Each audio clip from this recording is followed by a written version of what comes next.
The Super Star Destroyer was one of the most terrifying symbols of the power of the Galactic Empire. But how many of the massive ships could be seen throughout the galaxy?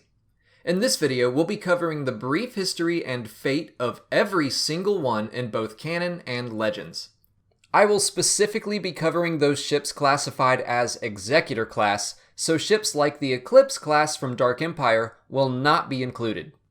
Starting with the canon, thanks to Aftermath Life Debt, we know there were 13 Super Star Destroyers in the Imperial fleet. Interestingly, the first one built was the Annihilator and not the Executor. It was the flagship of Grand General Tag in the months after the Battle of Yavin.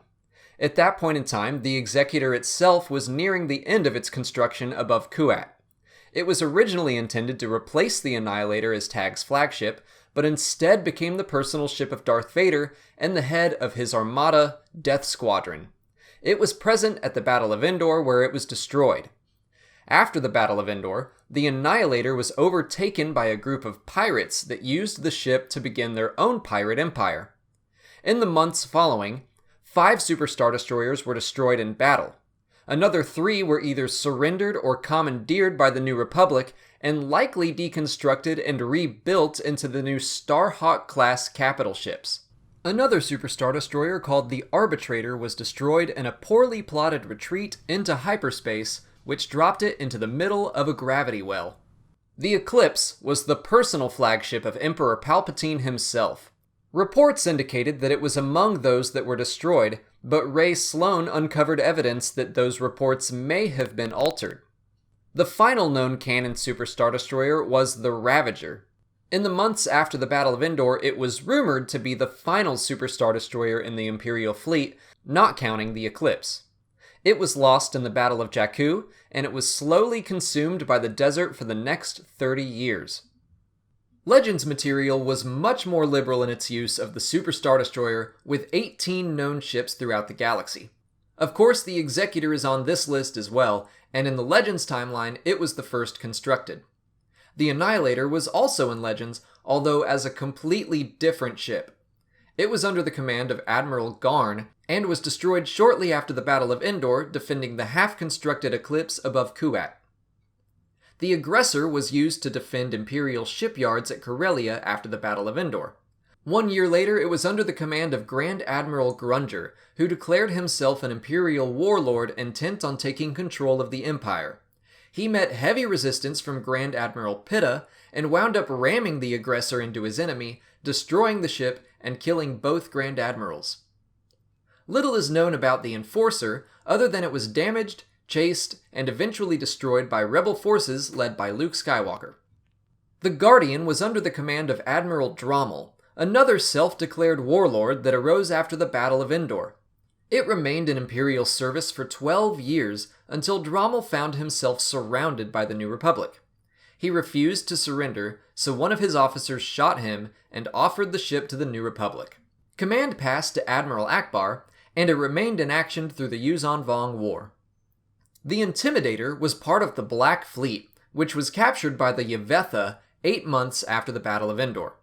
11 years later, the Imperial prisoners were able to retake the fleet. Failing to reunite with the remaining Empire, the ships dispersed.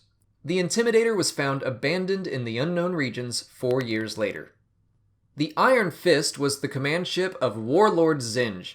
The former Imperial Admiral used it against the New Republic and his former Imperial allies in the years following the Battle of Endor until it was destroyed above Dathomir by Han Solo and the Hapan Royal Navy.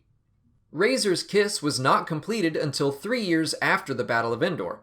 Warlord Zinj attempted to hijack it, but the attempt was sabotaged by Wraith Squadron and the ship was destroyed. However, the collected debris were reconstructed into the Second Death. Warlord Zinj ordered the ship to be painted with the Iron Fist's markings in order to fake his own death, a purpose for which the ship was used shortly after. The Night Hammer was used by Admiral Natasi Dalla in an attempt to destroy the New Jedi Order on Yavin 4. It was covered in stealth armor and had advanced systems that allowed it to run with a much smaller crew. But the Jedi were able to sabotage the ship and send it crashing into Yavin Prime, where it was destroyed. The Lusankya was the sister ship of the Executor. It was built and then buried on Coruscant to be used as a means of escape in emergency situations. After the Battle of Endor, it was used by Ysanne Isard as a prison until she was forced to launch the ship in the middle of Coruscant, an act which killed millions. The New Republic eventually defeated Isard and captured the Lusankya. It was finally destroyed in the Yuuzhan Vong War. The Reaper was originally under the control of Grand Moff Kane, but command passed to Admiral Gilad Pellaeon. It served as his flagship until it was destroyed in the Battle of Selenon 9 years after the Battle of Endor. The Terror was used to protect the development of the TIE Phantom and was itself outfitted with the same cloaking technology. However, it was boarded by rebel saboteurs who stole a Phantom and destroyed both the production facility and the Super Star Destroyer 3 years after the Battle of Yavin. The Vengeance was under the command of Admiral Sin and was destroyed during the Battle of Nocto shortly before the Battle of Endor. The Whelm is another ship with little history, but it was destroyed during the Imperial Civil War 6 years after the Battle of Endor. Shortly after the death of Emperor Palpatine, a Force-sensitive clone called X-1 took control of a Super Star Destroyer for use against the New Republic. It was destroyed in the Battle of Mustafar. Finally, 2 unnamed Super Star Destroyers have appeared in Rogue Squadron 3 and the New Jedi Order book, Destiny's Way. The first was outfitted with cloaking devices, but was destroyed by Rogue Squadron. The fate of the other is unknown. And that's all of them. 20 total Executor-class Super Star Destroyers in the Imperial fleet. I like that the new canon right now has very few. The more that exist, the less impact they have. But I will be interested to see if the Empire had any more lying around. If you liked this video, you might like the other comprehensive videos I've done about TIE fighters, super weapons, or the Rebel starfighters. You can find links to those here or in the description. And don't forget to like, subscribe, or share this video if you feel like it. Until next time, thank you for watching, and may the Force be with you.